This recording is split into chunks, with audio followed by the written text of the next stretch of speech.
BJ Mafia was popping. The Jacksonville Jaguars have an incredibly important offseason ahead of them that's not only going to determine how the Jaguars are going to look and perform in 2024, this is going to make a huge mark on the future of the Jacksonville Jaguars as general manager Trent Baalke has his ass on the hot seat going into the season. After the Jaguars had an impressive 2022 campaign where they rallied all the way back from a 3-7 record, went 9-8, won the AFC South, and made it all the way to the divisional round. Expectations were exceptionally high for this team going into the year, and Trent Baalke was conservative and complacent at the trade deadline. He was conservative and complacent at the free agency, and he didn't make any big moves during the draft, and it showed in the record as the Jaguars went 9-8.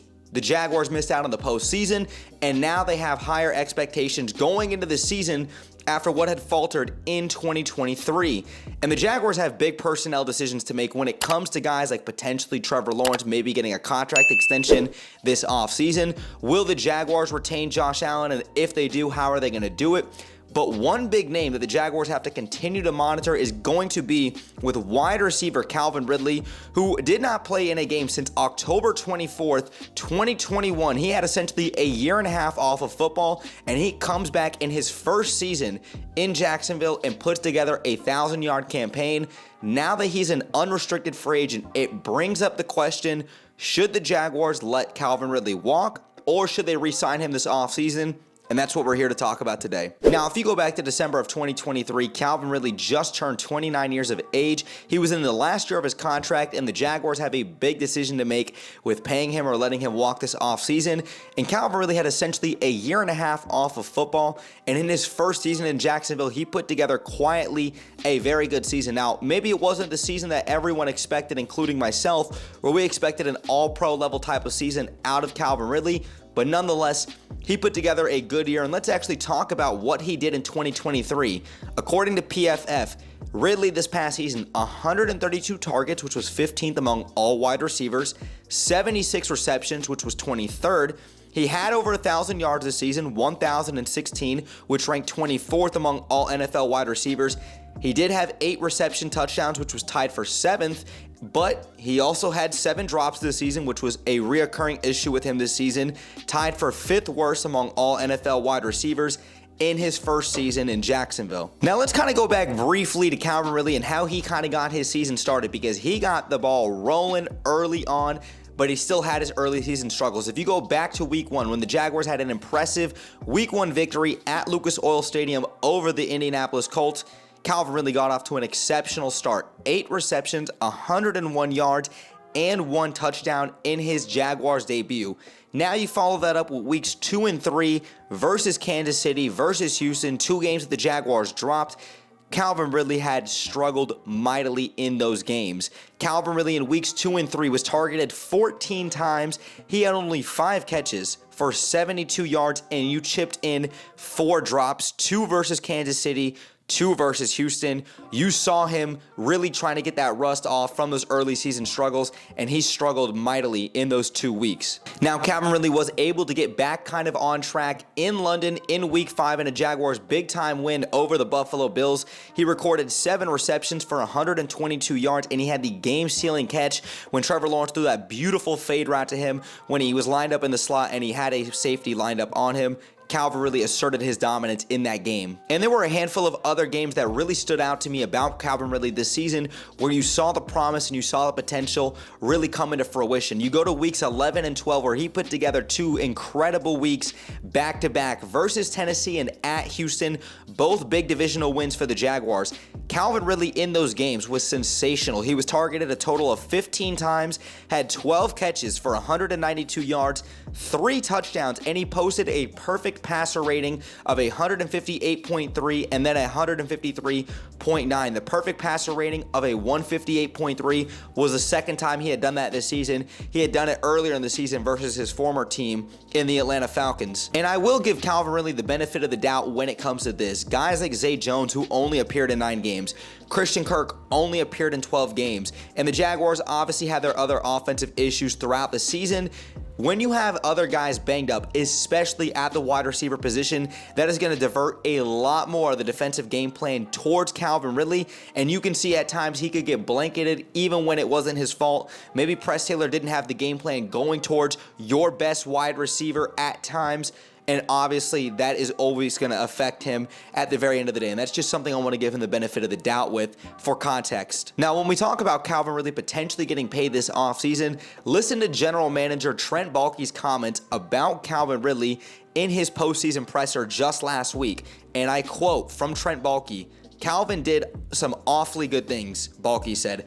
"I love Calvin Ridley. He's all ball. You guys and gals were able to see us practice. He loves to practice. He loves to play. He loves the game. When you bring somebody in that hasn't been a part of football for over a year and a half, you got to knock off the rust," and he did that. And at times, he showed exactly who he was, who he can be. And the sky's the limit. He's only going to get better because of the way he works. When you love something as much as he loves football, you can't help but get better. So we would love to have Calvin back. We're going to work towards that. And what that means, I don't know right now. I think those comments are very interesting from Trent Baalke, because from the time that Baalke obviously traded for Calvin Ridley back in 2022 to the very moment that he said those words and he uttered that at the postseason presser, Trent Baalke has always been infatuated with Calvin Ridley. I think he really loves the guy. He loves his approach to the game and the way that this guy comes in every single day and he works his ass off. That is very evident with Calvin Ridley. You know this guy puts in the work. He's obviously one of the best route runners in the game of football. Sure, does he have his concentration drops?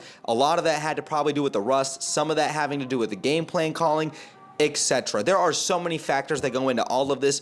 But you know that Trent Baalke is infatuated with Calvin Ridley, and he really wants to get this guy back in the building, and I don't blame him. Now, let me kind of get into my verdict with this, right? So look, if you guys remember, if the Jaguars tag or re-sign Calvin Ridley this offseason, they are giving up draft compensation to the Atlanta Falcons, because if the Jaguars are going to re-sign him to a contract, that means that we're going to be giving up our second-round pick in this year's draft at 48 overall to Atlanta. If they tag Calvin Ridley, it's going to be a $20.7 million tag on the cap, and that means that we're going to be giving up our third-round pick at 79 overall to Atlanta. So keep that in mind. It's not just giving him a new contract extension. It's not just potentially tagging him. You're also factoring in the draft compensation that you'd be having to give up. Now, me personally, I've been on the record in the past, and I still am on the record that I want to re-sign Calvin Ridley this offseason.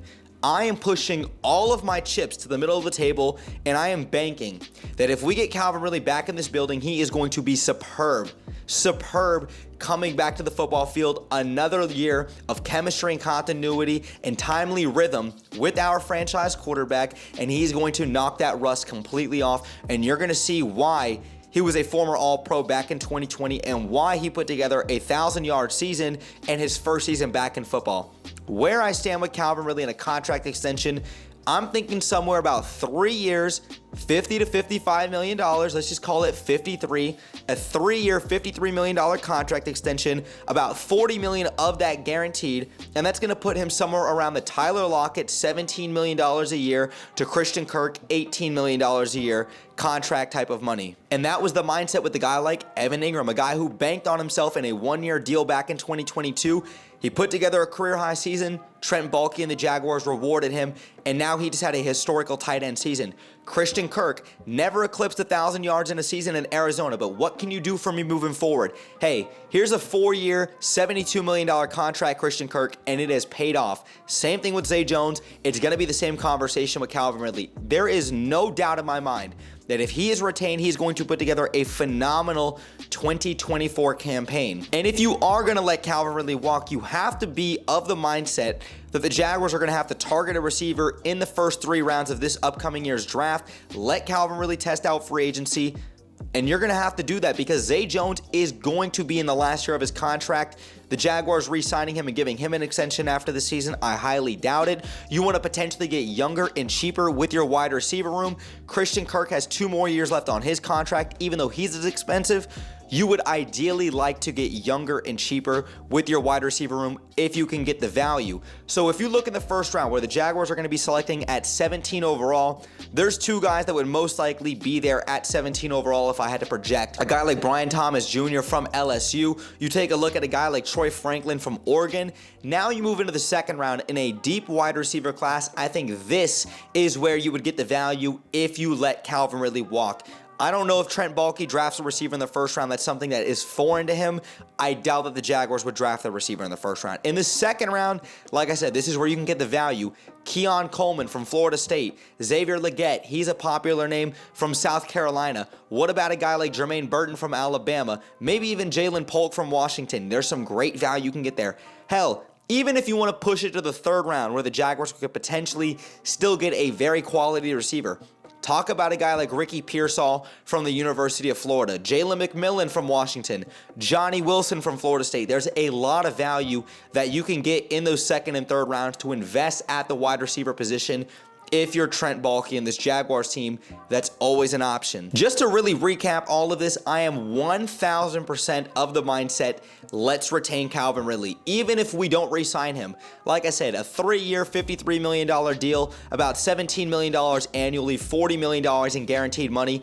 I would love that type of contract for Calvin Ridley. I think he's earned it. I think he deserves it. I think he's a great locker room guy, and I think he's exactly what this Jaguars team needs. We need that alpha on the outside, and you need to continue to build receivers and build skill position guys around your franchise quarterback. Like I said, I am understanding of the mindset that the Jaguars may not want to give up the draft compensation. Now, there's a lot of Jags fans that don't want to give up the compensation in order to retain Calvin Ridley this offseason via the franchise tag, via an extension, and I understand that. I don't have anything wrong with it. I think people have valid speaking points. I don't think that there's a right answer with all of this.